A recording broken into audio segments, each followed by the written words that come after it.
Yay! Good morning, everyone, and welcome to Viva Cafe con Leche. Good morning. I am the Badass Buddha coming to you from Sevierville, Tennessee. Sevierville, Tennessee. Spelled Seaverville. If you're from the Oh, north, you would pronounce it Seaverville.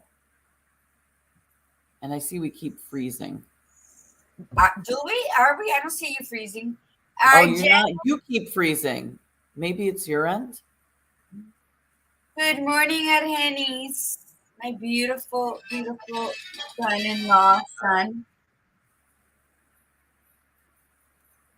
Good morning, Henny. You got it? Yeah, I could. Henny said we're good. You keep freezing. Then that's on your end because Henny's saying that we're good. Okay, so it keeps freezing on my end. All right, as long as we see. Yeah, Um, I don't even see you freeze at all. it says I got a full signal. Yeah. You know this stuff. You know the way this stuff Let's works. wing it. Let's wing it. Okay. So you introduce yourself then. Hola, mi gente, aquí con la Margarita, and guess what? Feliz Agosto. Happy August. It's August 2nd already. It's like time is going by fast. I am your gladiator guru, La Margarita, coming to you from Hell's Waiting Room. And with the high of scorching heat today, I'm an overcooked souffle half of the days that I walk outside. Hope everybody is having a great beginning of the week because remember, don't fret, for every beginning has an end. For Sunday night's new beginnings into Monday. So you see, it's like a never-ending, everlasting beginning and end.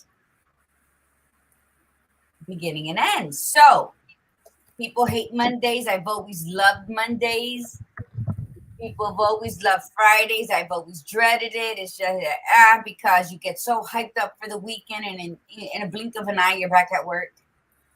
So I think just let's not hate anything and appreciate. Especially as we're getting older, I was thinking about this past weekend, and the Badass Buddha is going to introduce herself now.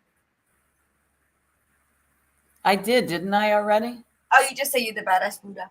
Stephanie Nieves, and what's in your cup? Mine is my double espresso naturally orgasmic cafe. Chanil, have you tasted your coffee? The Ethiopian, the Colombian, which one is your favorite?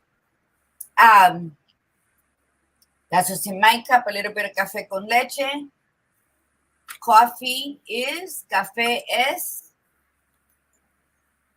my favorite love song. Sings to me every morning. Mine needs to sing louder this morning because I'm freaking exhausted. You know, I've been, and it's great, and life is great, and love is abundant. And I think, I wake up and you wake up and you're tired. I was telling the badass that I hit the snooze button 3 times. Then I'm like, but some days you're just a little more tired than other days. But what's the end game, Buddha? We get up, right? Yes. We're up. I'm up. Go ahead, Mama. Let's start our. I'm up. I'm sort of up. I'm up now. Listen, I guess I'm exhausted from like yesterday we went to, so check this out. There's this water park here in this city. And because the cabin that we're in, there's a deck that goes around. So there's one right behind me, but it goes around the 2 sides of the back of the house, the side and the back. And you could see the Smoky Mountains in the background. It's really pretty. So the water park is named Great Soaky Mountain, which I thought was just so cute.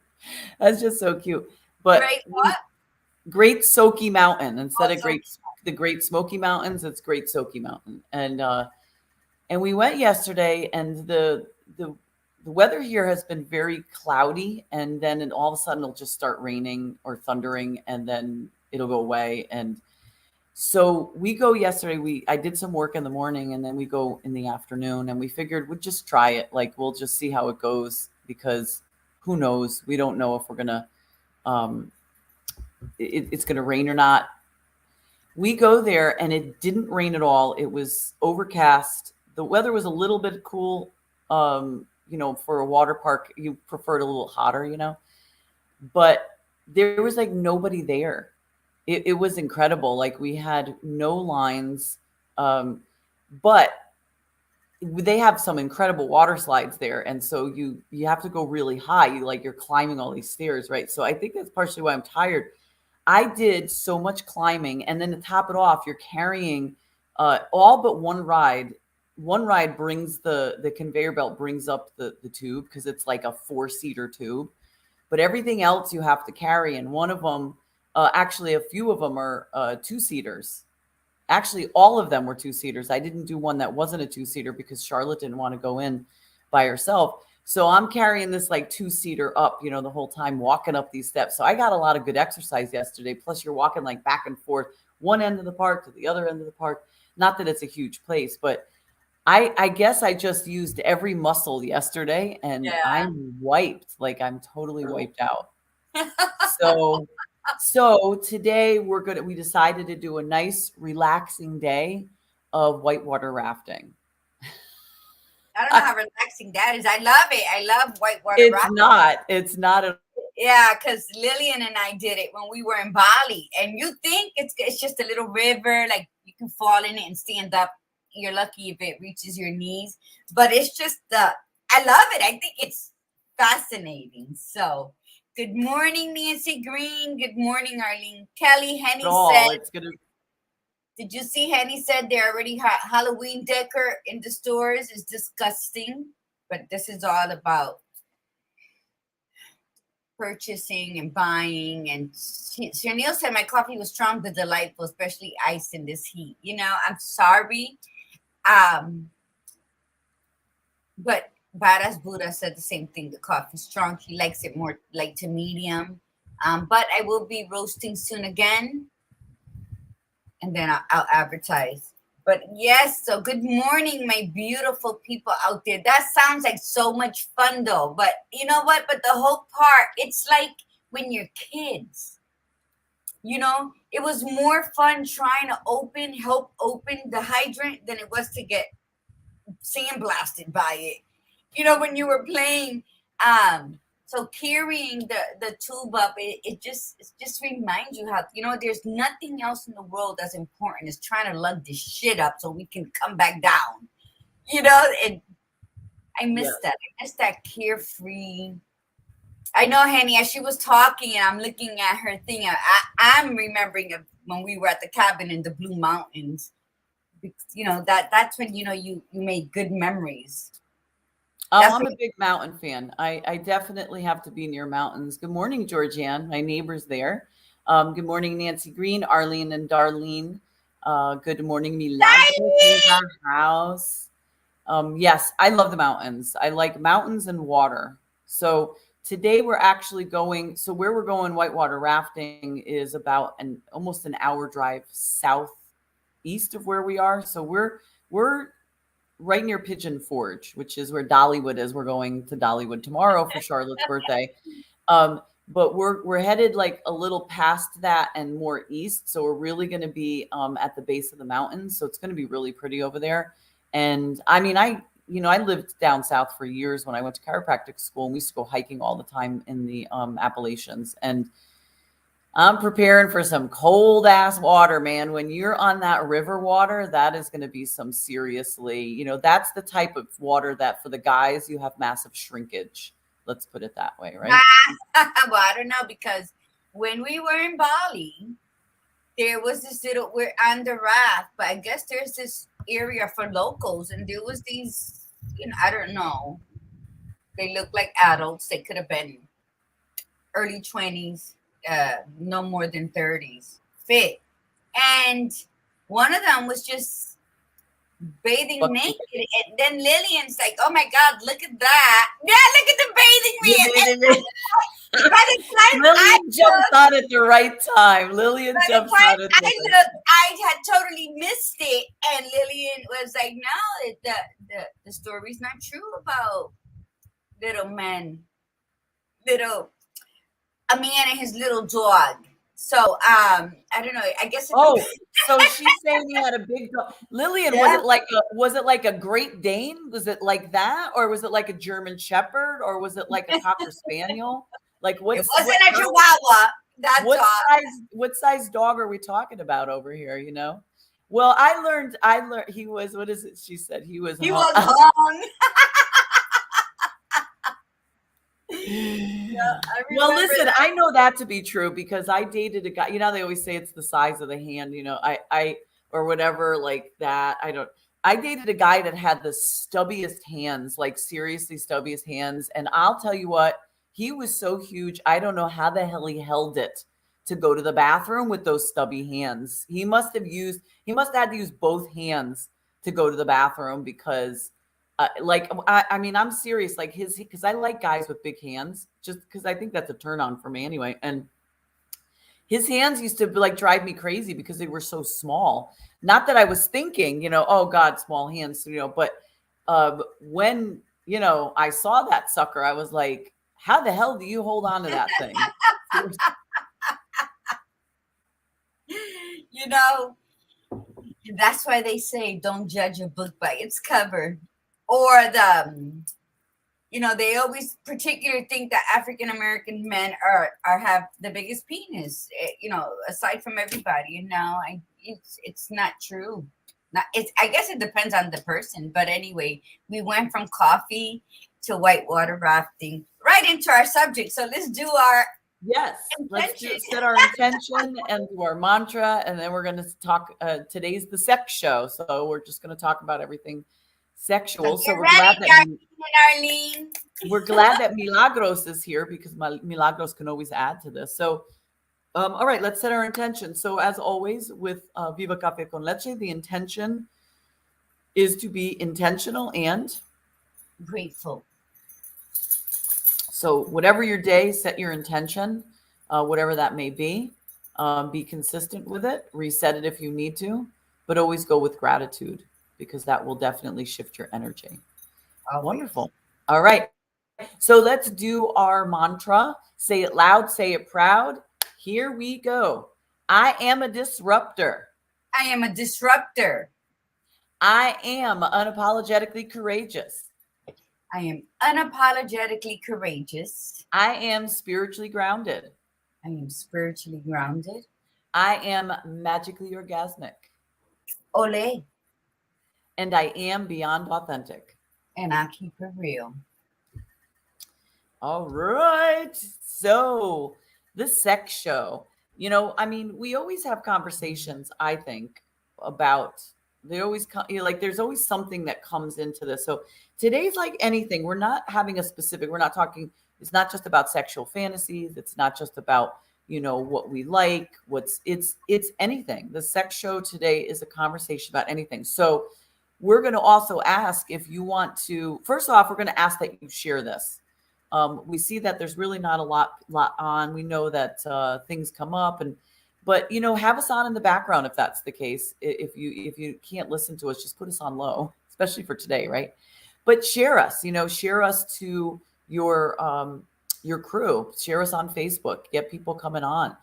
For those of you that are coming on through YouTube, we love you. We don't usually have much engagement on YouTube, but share the YouTube thing. You know, just copy the link, hit the share button on YouTube, and then just text somebody and say, hey, listen, why don't you join in on the show? And then they can just follow in. They don't need a membership for it. So, or a subscription. So we want you to bring your questions. We want you to bring your comments. This is meant to be like fun and lighthearted. We don't know what direction it's going to go in today. So what do you want to start with? Oh, I know. I was saying this yesterday. So I was in Kentucky last week. I'm in Tennessee this week, and then we head back up, you know, and we did a stop in West Virginia to break up the drive, and then we'll do a stop in West Virginia on the way back in a different spot. But I also lived down south for, for 8 years. I lived in South Carolina. I lived in Georgia for a little while. Um, so it is known as the Bible Belt. So here's the irony, right? So as you're driving on the highway, you see crosses everywhere. Like and if I should have taken more pictures, but there were so many signs that said warning. Sort of like when you see on the cigarette package, like warning causes cancer. This one says warning. Jesus is coming. Are you ready? And so I'm driving going, oh my gosh, am I ready? Am I ready? Where is he? Is he coming on the train? But so there's a lot of Bible stuff around, but it's funny because just as I'm driving, you get into certain areas and there's like sex shops.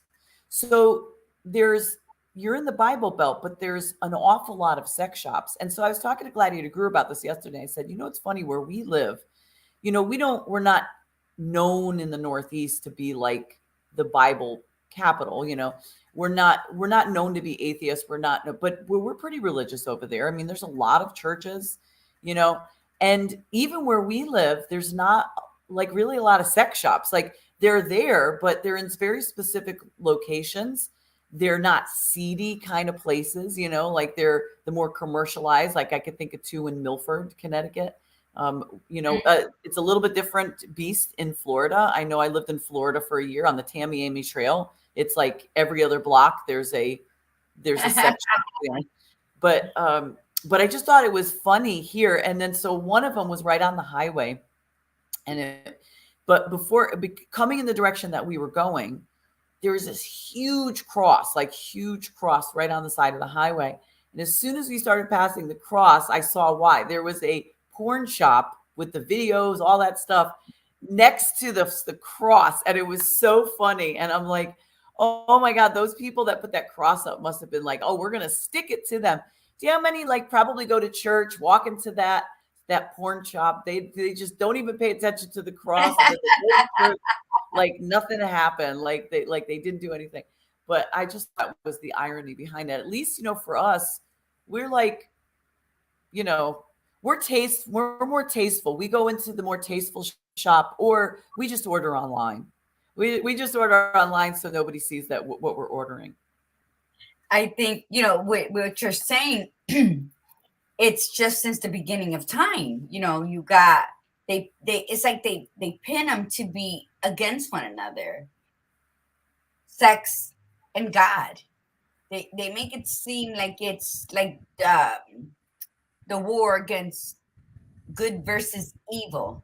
And it's like with anything, like money. They say you shouldn't love money. They say, the love of money is evil.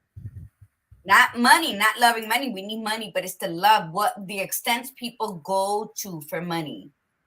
And then, you got your Christians, your Catholics, your diehard fanatics, the religious fanatics. And so it makes one look ugly over the other. And that's what the war is, sex is,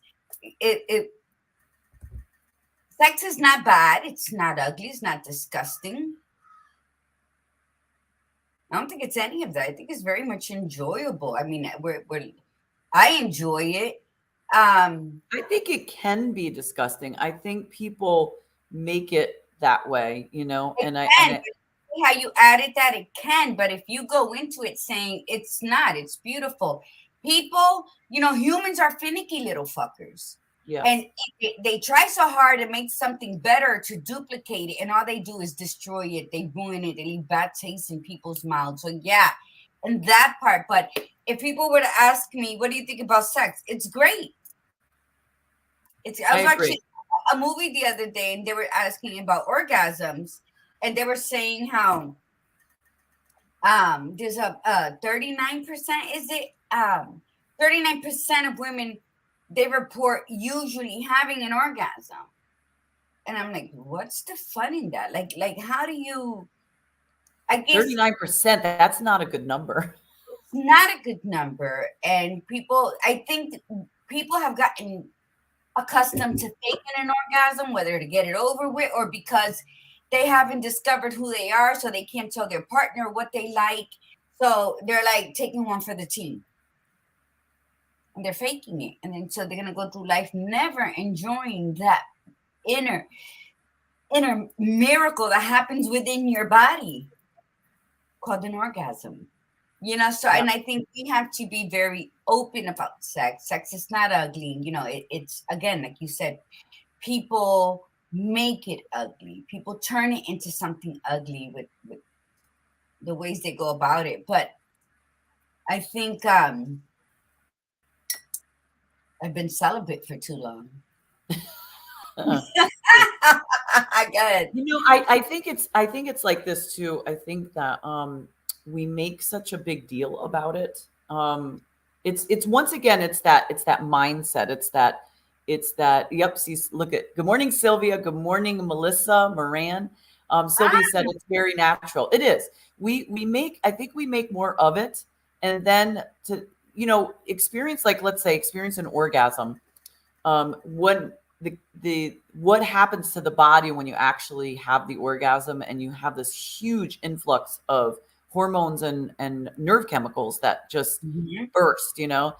But the interesting thing is with humans, especially, like, we have to always go above and beyond because we get very addicted to that feeling, those chemical releases, especially with dopamine. Dopamine is actually quite addictive. And so we always want to one up it. Like, we always want to one up it. We always have to go further, further, further. And when you start and when you start being around individuals who are like that, where they want to push the element, they want to push the element in anything, but specifically we're talking about sex, that's when something's missing within them, and it's not about you. Like, and I learned that about myself over the years. Like, I learned that when I was with partners, when they kept pushing me to do other things that I wasn't comfortable with, I realized that it wasn't me. I was thinking, oh my God, I'm not good enough. I'm not pleasing them. No one would ever please them, because I've also learned that when you're with a partner that really jives with you, and you are, you have a great connection, it's incredible. And the sex really does not get boring. You always hear that too, as couples are together a while, like, oh, the sex is boring. You do have to spice things up. I mean, you can't be the same position every time and doing the same thing in the same amount of time. You have to be a little adventurous, absolutely. But it doesn't have to be crazy stuff. It doesn't have to be stuff that's pushing you out of your whatchamacallit, oh my God, I can't think of it, your value system. It's something that both of you say, hey, let's try this. I think this would be fun. It's honoring to both individuals. I mean, I love sex. I never used to think that way, years ago when and funny, I didn't think that way when I was in my 20s, because I also didn't have a really good partner. But it wasn't until my 30s that I really started really liking it and understanding my own power with it. Here we go. We got the crowd talking now. Sex is not bad. Everything is how people think and do it. Sex is pleasure. Only moralists take it out of context. True enough. Observe what society has turned sex into. It's no wonder people are confused of what sex is supposed to be. Absolutely. There's Alicia. It's all about learning your body and letting go. Absolutely. That's what I was going to talk about. Go. So let's talk about that. Let's see. The more you know yourself, the more you can communicate with what you desire to your partner. Yes, because you feel comfortable with that. I don't know why we feel silly telling them. Because they'll say you need to learn yourself, but then they go only up into the waiting room of themselves, because then they start thinking they start thinking everything negative about themselves. So how many people here, because I know they're out there, because I've spoken to several, I've always been open. Maybe it's the blood that runs through my veins. I don't know, but let me tell you something. I've never taken one for the team. If I didn't like what you were doing, I would get up and just say, whatever, I'm out. I've taken more than one for the team. I've never taken one for the team. If someone reached orgasm 3 seconds into it, I let them know. I'm going to hurt your feelings, because this was a teamwork. This was team effort. And, oh, I'm sorry, my bad. I was just excited for you. No, you know what? It's not okay. And they would say that I was mean, and this is including my husband. And I know it was never okay for you to get me all hot and bothered, and then you're gonna come in 1.3 seconds, and I'm supposed to be okay with that. Well, I'm not. So I never took one for the team. That's why I was always. That's why my ex husbands were. They all in different times of our relationship had told me, "Can I be the man today?" But it wasn't about me taking over as the man of the house. It's that men are. I've always been who I was. So what happens? When you take one for the team, you're lying to yourself, you're cheating yourself, you do not know who the fuck you are. Point blank, period. Now, if you can say I was like that, or but you're saying, oh, but it's just that, I don't want to hurt their feelings. What about yours? Again, are you the back burner? Or are you flaming hot? Are you the main character in your story? That's what it comes down to. When we keep taking it for the team, then we keep losing ourselves every time we allow somebody to enjoy it and cheat us of the enjoyment. Because we're only talking about sex here. So when we keep taking it for the team, then what are we saying to ourselves, to our psyche, to our spirit? What is our body saying? That it doesn't deserve to feel good? Our spirit, what are we telling it? That is unworthy to be defended and protected? And then your mind, you know how much longer it's going to take for you to unfuck your brain than it is to hurt somebody's feelings for cheating you out of a great orgasm that you deserve? So I think that's, and we've all been there. I used to talk to my mom about sex, and I'd be like, Mom, you never did this. Or, well, no, because and she was one of those. She just did it to satisfy. And so it leaves you grow older and you're bitter. You don't even know why you're bitter, because you haven't really touched into that part of you, which is deep. You know what? Let's talk a little bit about what you just said. You said that your mother, she did what for the other person, like she was doing it for the other person.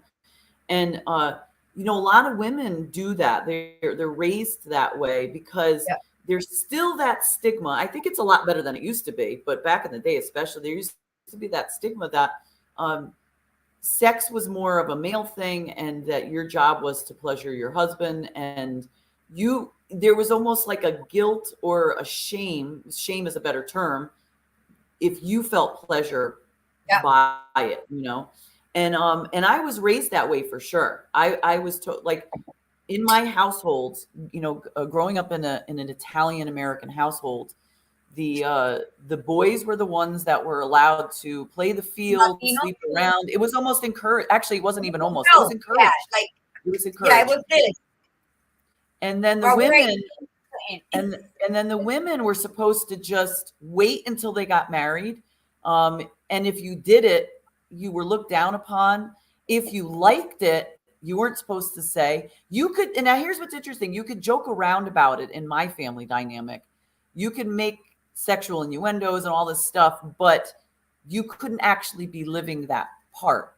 Like you couldn't say, oh, I like this or I like that, and you'd be joking around. But if it was found out to, quote, be true, there would be this like stigma around you. And it took me a long time to reprogram my brain on that piece of it, to say, you know what, that's okay. In fact, there's so much, I have a lot of regret not having sex sooner when I was younger, because I think I would have learned a lot about myself, a lot about sex, a lot about partners. But I was so terrified to date anybody, number one, and let alone have sex with anybody, because it was so frowned upon. And my mother really, unfortunately, instilled that in me. And so I was just very uncomfortable with it, I think what Alicia said here, it is more. Good morning, Tony. It is a connection between two people. It really is. But sex in itself needs to be a relationship with yourself. Yes. When you learn who you are, when you've learned what it is you like, what kind And of sometimes touch, it is by yourself. yeah, and sometimes the safest. But so that when you do connect with somebody, and me, I love intimacy through conversation. What is it? A sapiosexual. I love to be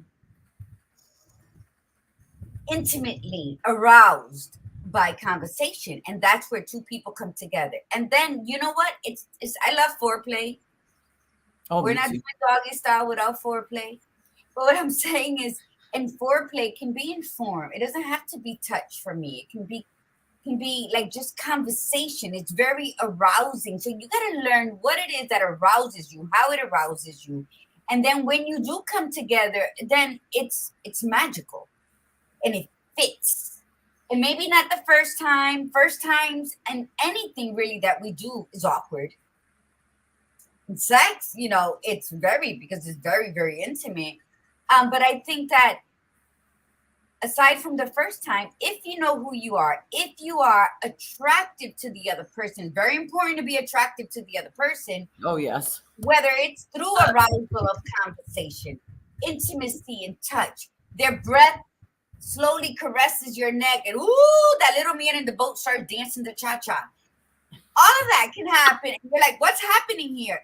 There is a connection. There is a sexual arousal between the two of you. I mean, everything's energy. Everything is energy. And when we don't listen to our gut, that's when we have the bad experiences, where we think sex is no good or we're never going to get it. And you know what? You are what is it, Aphrodite's? You are the goddess of love. Everything about you is love.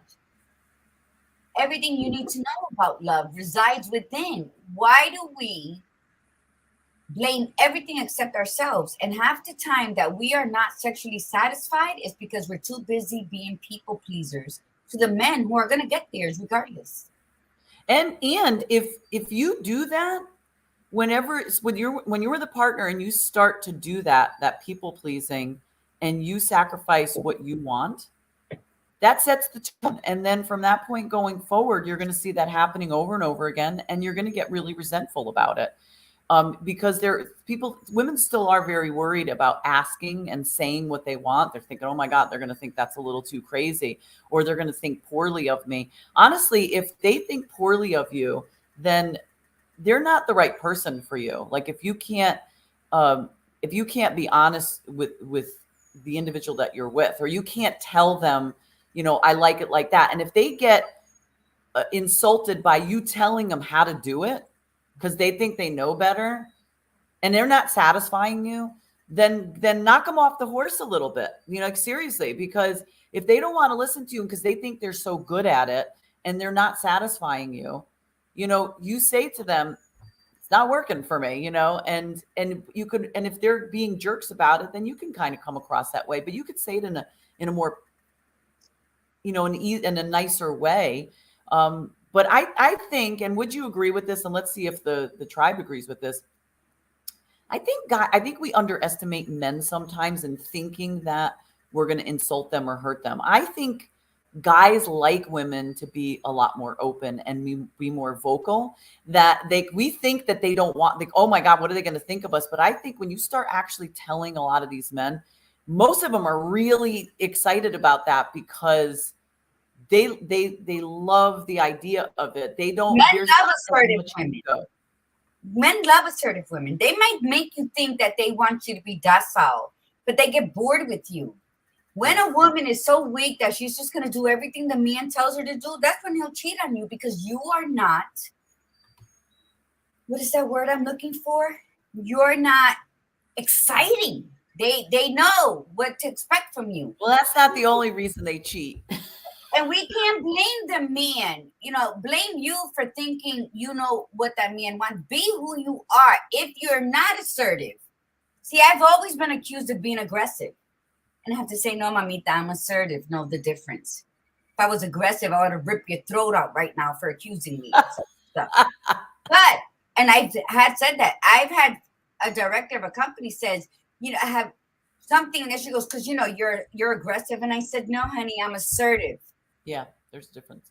People, just because you are afraid of me or afraid, you never even see me upset, but you're accusing me of being something that threatens you. So we can't get upset with that. We can't get upset or afraid of worrying what might be. You have to put yourself first. So when we, like Alicia does pole dancing. She does it for her. She does it beautifully. Love it.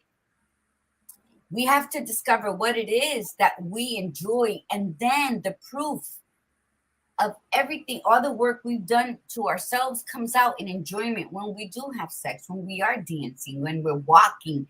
That's what part. Sex is walking.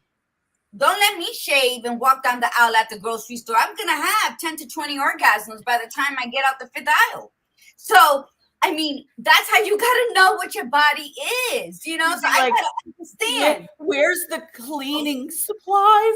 Because that's so orgasmic. When I created Magically Orgasmic in 2017, I just created that. It wasn't because I like those two words together. It's because I know who I am. I orgasm my first time ever having sex. So I've always been that. So maybe that's why ever since that first time, when somebody wasn't pleasing, I'd be like, what are you doing? Are you done? Are you serious? Or what's that? Get dressed. I'm out. Since a young age, I never took one for the team. What's going on down there? And even let's put it this way, when you start wanting to do your nails, or you're leaning over reading a book, or if they're working hard down there and you're thinking about what you're going to make for dinner tomorrow or later, they're not working it well, and you gotta hone them in on that. It's seriously. And we just let it go on. We just let it, we'll give another chance. And then, well, it's not working, so we'll fake it. Well, you don't, but I'm saying that a lot of other women do, right? So yeah.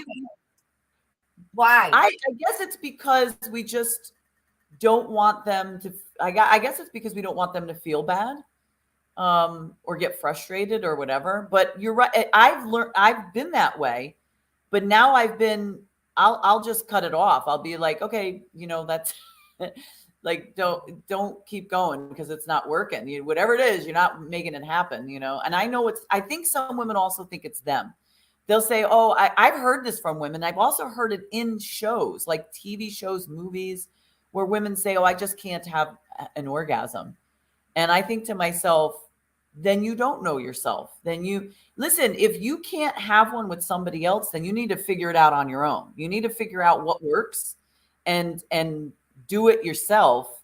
And that's the other piece. I think a lot of women still think in their head, when they think masturbation, they think men, but it's evil and distasteful. There's so much stuff that has been placed in our minds as children and what we've heard. And I think it's self-discovery. One of my favorite quotes is from Marilyn Monroe regarding sex. And she says, sex is a part of nature. I go along with nature. And it's people who are so disgusted with sex, how did you get here? Did you ever think about how you were conceived? It all started with sex. And be lucky that you were born out of a love sexual encounter. So I think when we say sex, like my son, when he was about 5 or 6, he used to walk around saying S-E-X. And he would write it. And I was like, how did you learn how to write sex as your first word? S-E-X. And one day I took him one summer to Disney. And my son's 32 now. I got to remind him. Why am I not shocked that your son? And he's like, S-E-X. Maybe because we've always had open conversations. But I think, yeah, Alicia, that is beautiful. I think that the main thing, like Milagro said, like Alicia said, how you confirmed, everything begins and ends with conversation. Yeah. If you are comfortable enough with yourself, then you will be comfortable enough to share your beliefs, to share your learned experiences, to share what brings you pleasure, which can be una taza de café, which could be going into your yard and sunbathing topless. There's so many pleasures we can do for ourselves that don't include sex, but ultimately everything is such an intimate interaction.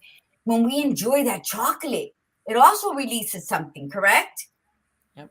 And sometimes when you're enjoying food, and like me, my first sip of coffee in the morning, it stimulates, it like dances on my palate and sends this electrifying thing that I do feel it in my vagina. You think I was lying? Why do you think I named my coffee Naturally Orgasmic?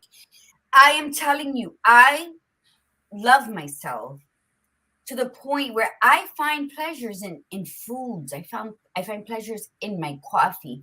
I find pleasures when I wake up in the morning and I listen to the birds. And I think that excitement of being able to hear that and having it right there as I'm drinking my coffee, all of that is like an orgasmic feeling. So sex plays a major role in everything we do. The thing is, are you recognizing what you are feeling? Go ahead, Buddha. Yes. Yeah, that's beautiful. Being present, being in the moment. And that's the beauty of sex. Sex allows us to be very present. And if you are not being present when you're with your partner, that is something that you have got to become aware of, and you have got to work on this. Like, you can't sit there and like just be doing the motions, letting them do all the work, and then like just thinking about other things. And women were notorious for using excuses. Oh, I've gotten tired, I've got kids, I've got things to do. Just stop and give it the time. Look at it as part of your pastime, like what it is that you're doing right at that moment in time. Don't sit there and think of it as a chore. Don't think of it as, oh, well, I have to do this because I owe it to him because I haven't done it in a while. Or, I have 10 minutes to spare, and, it's probably, I need to do it this week. Or and that's what happens is, and you know what? Movies and TV, they make it jokes, and they joke around about that. They talk about those type of situations, but we need to stop and really look at that and say, no, you know what? This is time that needs to be made. Sometimes it's planned, sometimes it's not. And when it's not planned, be okay with it. Yes. So what? The person's waking you up in the morning, and you're like, oh, I'm really, really tired. And, there's been times where I've been woken up in the morning and I was tired, but I'm like, go ahead, you start. I'll catch up in a second. And it worked. It's like he gets going, and the next thing you know, I wake up a little bit more and I get into it. But to sit there, unless I'm like really tired and say, listen, I'm exhausted, I can't do it right now. This is just not going to work. But be spontaneous. Don't sit there and say, well, I can't, I didn't get any sleep, I this, and this and that. We can make every excuse in the book. Yeah, we do. Why is that? Why is that? I've met women who get upset with their partners and deny them sex, and then are so heartbroken and shattered. Let me tell you something. There's no excuse to cheat. People cheat because they can. They cheat because they can. I've been cheated on once, a long time ago, and it was devastating because I was like, I'll never, because my father was a Rolling Stone, so I got 8 brothers from 8 different mothers. But you know what? Let me tell you something. If you look at the world, and it's not like I'm condoning it, but they say there's 7, maybe now there's 8 women to every man. If you find a man that would never cheat on you, then you have been your soul string has been your best friend until you met that partner. But what I'm saying is that you cannot hide the cookies, especially if you're men, especially women who know their men have a high sex drive will get upset and not give them sex. And Steve Harvey had this topic on his show years ago. You cannot hide the cookies and then be upset when he goes looking for crumbs somewhere else. So you have to, don't use sex. See, another thing is people use sex for bad things. Coming from as a molestation and rape survivor, people put a bad stain on all of that is beautiful. So think of it, and I, when you come from that, it can be any way, but I love intimacy. Yeah. I connect with the partner.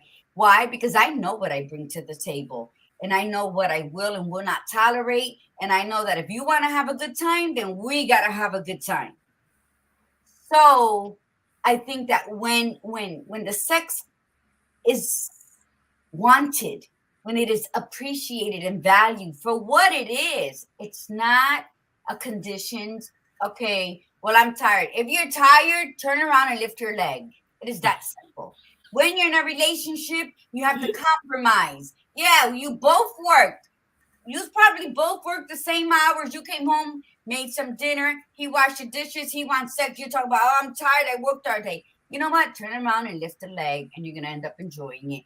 There's something that when it comes to partnerships and sex, don't deny it because you're tired. Or you get, who the hell denies sex over a headache? To me, that's my Tylenol.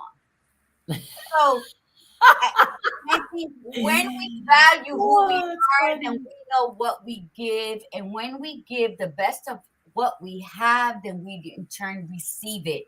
And when you have a partner that you value and you enjoy, and don't deny the sex, enjoy the sex, talk about sex. Sunday mornings over breakfast when you're both home in your robes, sitting down at the table laughing, say, hey, the other day we did it this way. What do you think if maybe this week we do it this way? Talk sex like if you're talking about paying the power bill. That's how it should be spoken at home. Invite sex as just a conversation of, listen, you want coffee? How many sugars you want in here? That's how it should be. It should be that comfortable. When we make it uncomfortable, then when we're actually doing it, it's like when you go to the gynecologist, you know the doctor's gonna look in your pootie tank. You know it. But you still get all worked up. You laying in the bed, covering your eyes. This is so uncomfortable. Who agrees with me? I'm good with it now. I think I've gotten used to it. I still hate it. And so we can't do that if we don't invite our sexual energies to become a part of who we are on a daily. Then when it comes time to partake, we're going to cheat ourselves out of that orgasm. Sex isn't about just having sex and sharing juices. It's about releasing that orgasms that in turn releases what, Badass Buddha? Your hormones and nerve chemicals. And then what benefits does that have after sex? It's really good for it's good for your brain development. It's good for your body in general.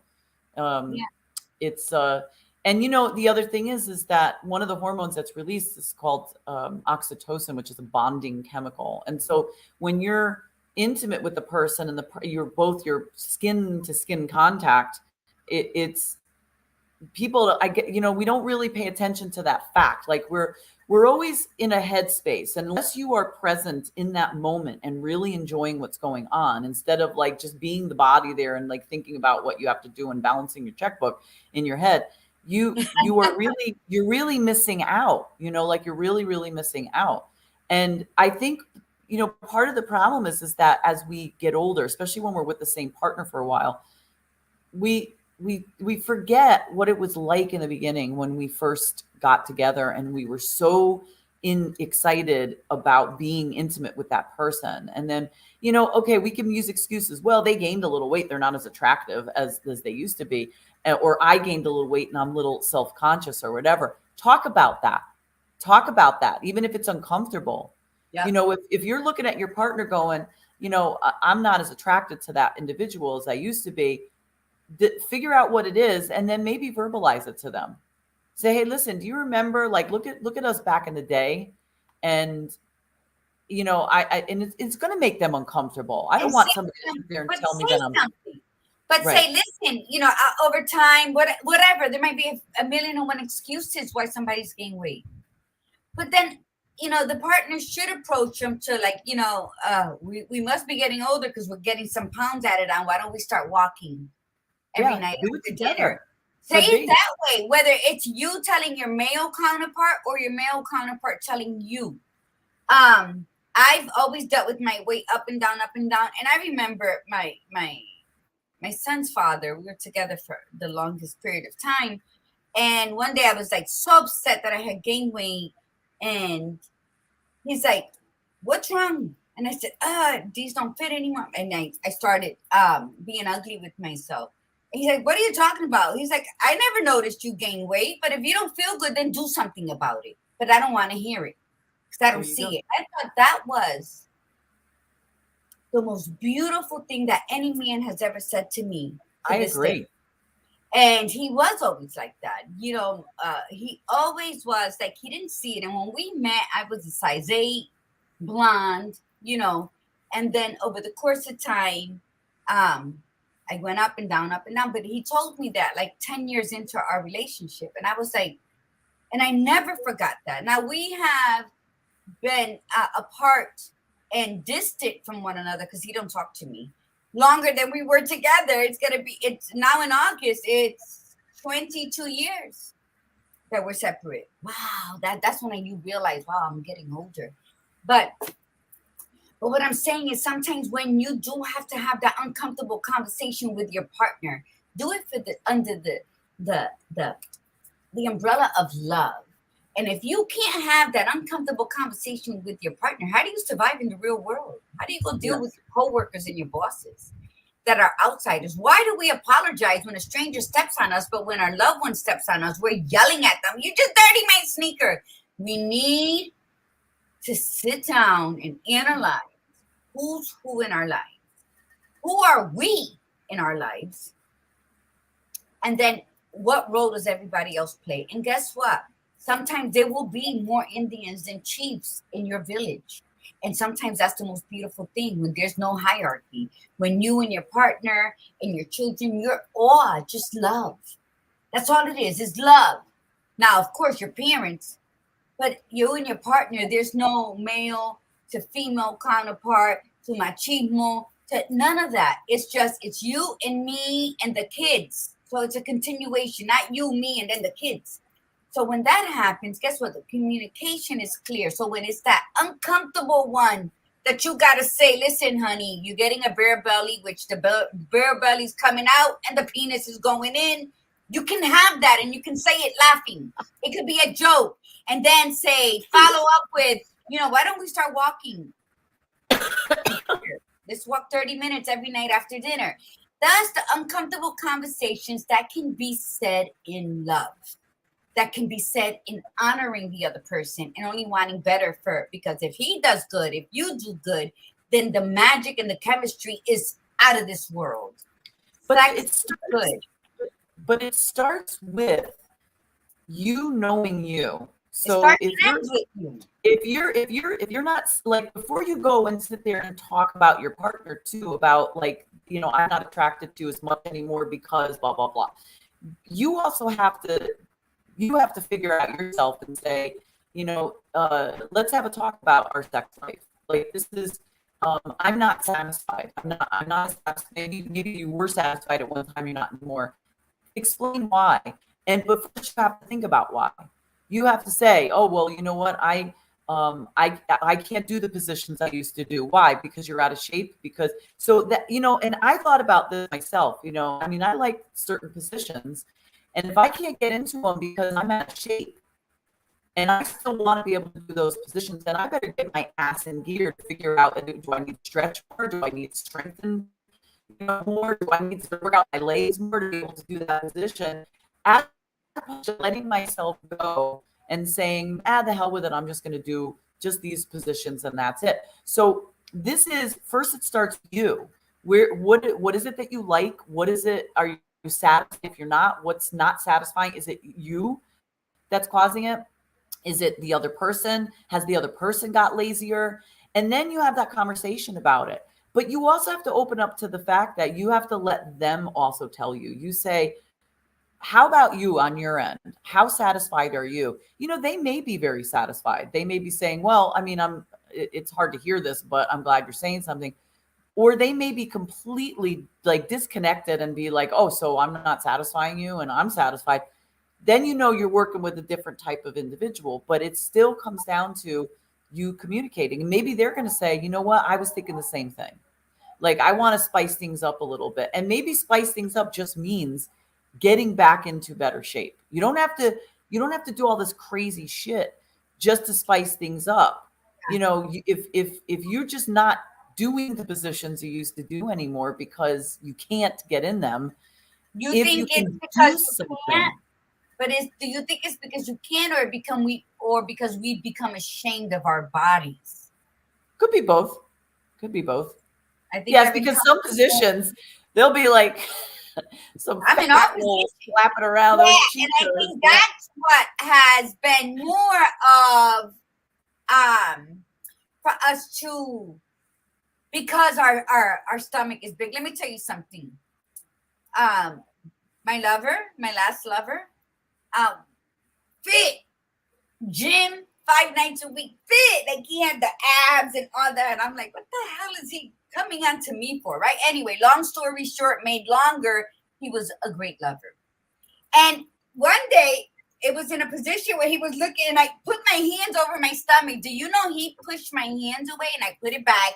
And he's like, don't. Pushed my hands away and started massaging the very stomach that I was embarrassed about and was trying to cover while he had abs. Sometimes we think the worst of ourselves. You know what? Just go in there. Be fluffy. You know, real women with curves. Like, remember my tribe. I always say that yo tengo el cuerpo de guitarra sin las cuerdas. I have the shape of a guitar without the chords, which means I got the extra chicho here, you know. But we got to value who we are, because then when we're in that vulnerable nakedness, still feeling the need and desires to be loved and to feel good, we shouldn't bring shame into that affair. That's right. That affair is about you and your pleasures and the person whose juices you want to exchange and the sweat coming down, dripping into your mouth. Ooh, all of that should not be mixed with shame, or what's that other word? When you're ashamed of who you are, or when you feel that you don't undeserving.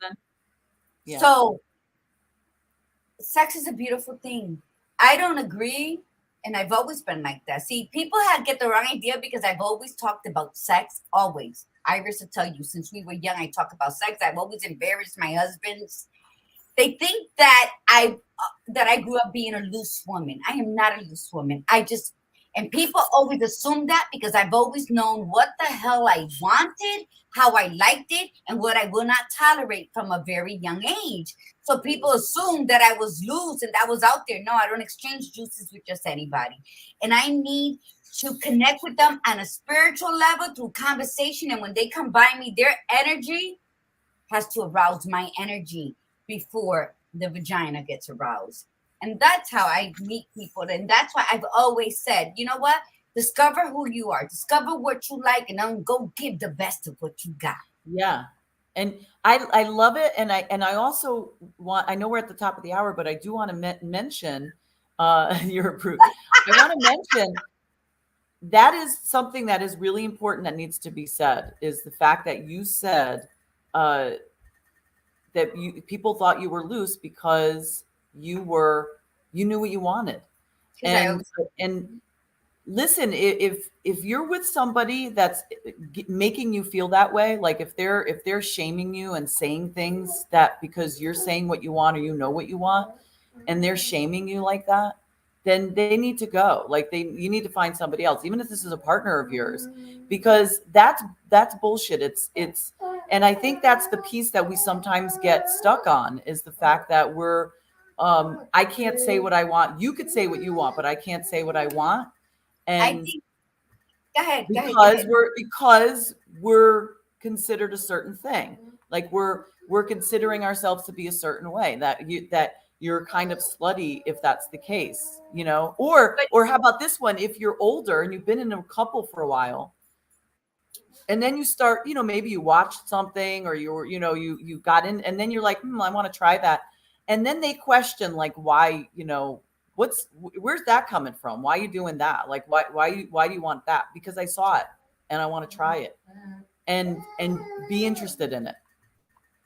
I think going back to what we first said, when people have said that to me, I laugh because they're only showing me what they're about. Yeah, how can you know? I never took it personal. And Iris says I'm a prude. I'll share this real quick. We're about to go, because when we were in Spain, somebody was very allured by my energy and my curves, and then left, and then text and showed me a hotel room and was so romantical. I mean, take the train and meet me in Portugal. We'll do this. And I was like, nah, I'm not doing it. And she calls me a prude because of that. But you know what? I also value and respect that although I'm magically orgasmic, I know when to say yes or no. And again, I'm going to end it with how I started it. Humans are finicky little fuckers. Discover who you are, value who you are, change what you need to change, but never, ever deny yourself the simple pleasures of life that you were born to have. Do it with honor. Do whatever you have to do with self-respect. So when you get up in the morning, you look in the mirror, you're going to smile at yourself instead of saying, oh my God, what did I do? I did that. Woo, was it fun? Do whatever it is you're going to do without hurting anybody and without shaming yourself. And then whatever anybody has to say about you, it's just all empty words. That somebody is just, they don't know what to do, so they're just talking out their ass. Love who you are. Love what you do. Honor what you've been through. Celebrate your accomplishments of getting over traumas, of getting over being hurt and betrayed, and being who you are today to say, you know what? I'm bold enough to say, let's try it again. And let's do it. As you get older, you want it. It's okay to tell your partner, okay, I'm horny, vamos. Dame lo que pide. Absolutely, Lydia, I love you. Because you know what? People think because you're older or you shouldn't talk like that.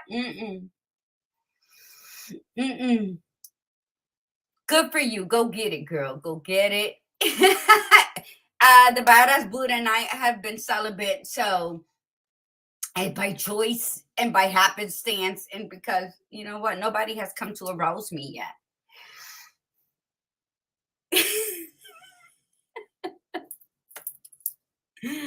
You're on mute. Oh my God, it's hot. You're on mute. Okay, huh? Yeah, I said me either. So yeah.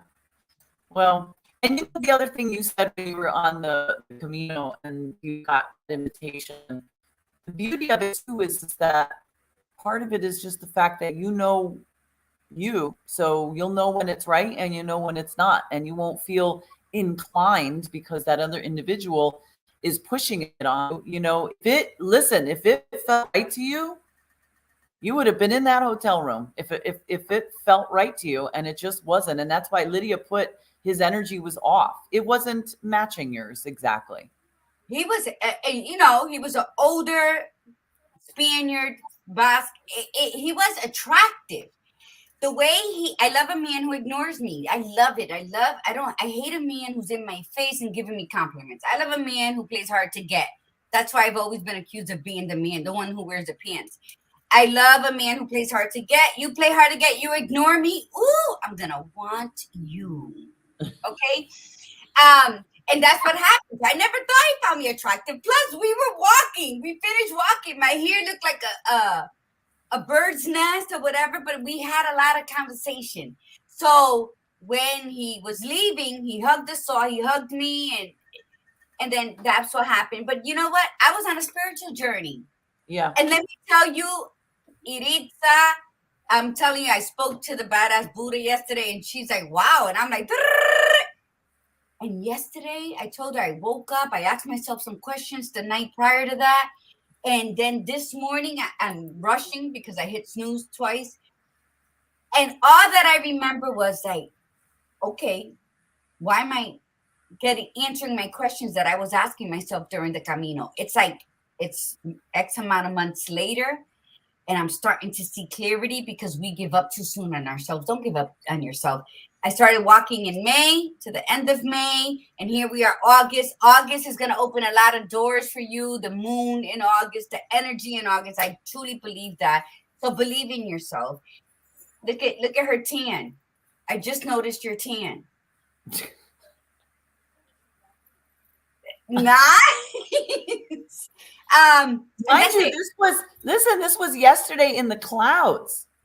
Like we were walking around this because I could tell by the strap, because this was yesterday in walking around, and it was cloud. Yeah, tricky. I love it. Yes, unfortunately, nobody's going to get to see the tan lines. Listen, love yourself enough to know when to say yes and when to say no.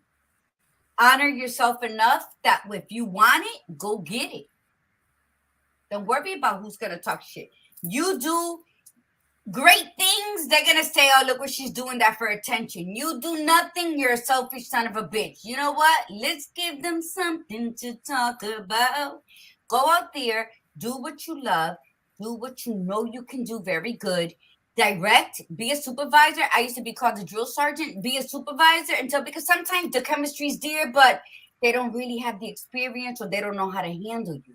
So you know what? It might take 2 or 3 tries before they understand exactly what they have to do, what the job description is when it comes to you. Don't give up on the first try if you feel that chemistry. You never know. It'll be the best husband of your life. It'll be the best wife of your life. You would never know. So let's not give up too soon on ourselves. But the only way you cannot give up on yourself is if you know who the hell you are. And then when you come across somebody, then you can say, I'm going to give them one more try. Know who you are. The whole thing about sex is great with a partner. But learn who you are. Because then it'll be, it's that magicalness. That's right. Yep. Okay, so it all starts and ends with you, and they're just a compliment. They're that that hors d'oeuvre. Did I say it right? They're that little pig in a blanket somewhere, and then they're that dessert to top off the night. But you are the main course meal. You are that 7-course meal that's right after the appetizer and before the dessert. So you stay that meaty, perfect part of the date, and then you can boom, boom, boom, figure it out. But be the sex you want, express the sex that you feel, and be your number one fan, and everybody else, will be that cheerleader. Hoo, toot your own horn. Okay. All right. Look at her become a bit of a dictator. Yeah, she's a dictator because you're like this, you're like that. Make it at the window so they see the tan. Oh no, I'll go on the deck behind me, Milagros. I have a deck on the 2 sides. One of them's on the side facing a couple of the other log houses. I'll do that. That's it. Do it. I'll do my stretches naked. It's a family place, and there's children. I probably will not be invited over again. But okay. Again, America is such a prude because Beatty goes topless and beaches in Turkey. And when we were in Spain, they're like, yeah, every beach in Spain is topless. Only a few are nude because you can be topless where the kids are because it's freaking natural. I breastfed my kid till she was 2.5 years old. It's natural. But we're prudes here in America. So yeah. Go out there, girl. All right, I will. All right, with that, we will end for today. And I don't remember what the show is on Thursday, but we'll see you on Thursday. We have an absolutely fabulous guest, and she's full of life, and it's going to be a lot of fun. So anyway, thank you everybody for coming on and staying on with us. So that's it. We will have more of these conversations because I think this is really good. We need to talk more about us and what we want and what we deserve and our desires and standing up for ourselves. So we thank everybody for coming on and staying on. Wonderful skin tone. All right. Thank you, everybody. We love all of you. Thank you so much for being here. And from the Badass Buddha, remember, be you, be real, and be extraordinary. And from the Gladiator Guru, mi gente, remember to breathe in the beauty and breathe out the bullshit. Namaste. Namaste, everyone.